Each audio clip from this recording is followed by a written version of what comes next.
వ్లాగ్ని. Friends ఎలా ఉన్నారు అందరూ? నేనైతే చాలా చాలా బాగున్నాను. మీరందరూ కూడా బాగున్నారని అనుకుంటున్నాను. సో ఈరోజు వీడియో వచ్చేసి ఏంటంటే, మేము 1 వీక్ నుంచి ప్లాన్ చేసుకుంటున్నాము వేములవాడకి వెళ్ళాలి అని చెప్పేసి.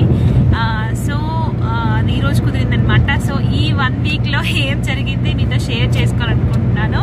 సో అందుకని వీడియో చేస్తున్నాను అనమాట. 1 వీక్ బ్యాక్ నుంచి ప్లాన్ చేసుకున్నాం కదా, అంటే డిసెంబర్లో పిల్లలకి క్రిస్మస్ హాలిడేస్ ఉంటాయి కదా. సో క్రిస్మస్ హాలిడేస్ 2 days ఉంటాయి కదా, హాలిడేస్లో వెళ్దాము అని చెప్పేసి అనుకున్నాము. యాక్చువల్గా మేమైతే స్కూల్ వాళ్ళు 24th 25th హాలిడేస్ ఇస్తారు. సో 23rd నైట్ వెళ్దాము అని చెప్పేసి అనుకున్నాము. బట్ మాకు 23rd రోజు తెలిసింది ఏంటంటే హాలిడేస్ 25th 26th అని తెలిసింది. సో అలా ఒకరోజు క్యాన్సిల్ అయిపోయింది అనమాట. మళ్ళీ 24th నైట్ అంతా నిన్న నైట్ అనుకున్నాము, నైట్ వెళ్దాము, నైట్ వెళ్ళి అక్కడ స్టే చేసి సో ఈరోజు మార్నింగే వెళ్ళి మహారుద్రాభిషేకము అలా చేసుకుందాము అనుకున్నాము.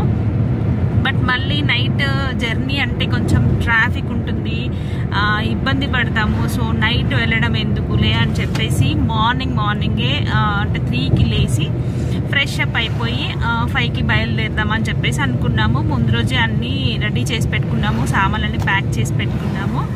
సో మార్నింగ్ 3కి మేల్కి వచ్చింది. లేచేసరికి పవర్ పోయిందనమాట, వర్షం వస్తూ ఉంటే.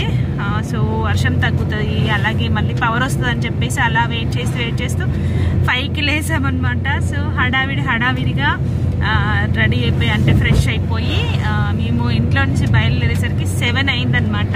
సో 7కి అయితే వెళ్తున్నాము. యాక్చువల్గా మేము ఎప్పుడు వేములవాడకి వెళ్ళినా మహారుద్రాభిషేకము అండ్ కళ్యాణం చేపిస్తామన్నమాట. సో ఇప్పుడైతే 7కి బయలుదేరాము. మహారుద్రాభిషేకము అంటే మేము వెళ్ళేసరికి ఉంటుందో తెలీదు.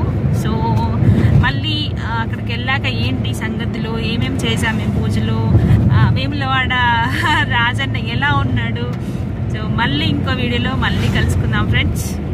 ప్లీజ్ నా వీడియోని లైక్ చేయండి, షేర్ చేయండి, అలాగే ప్లీజ్ సబ్స్క్రైబ్ ఇందుజా క్రియేషన్స్, నన్ను సపోర్ట్ చేయండి friends. Bye, I love you.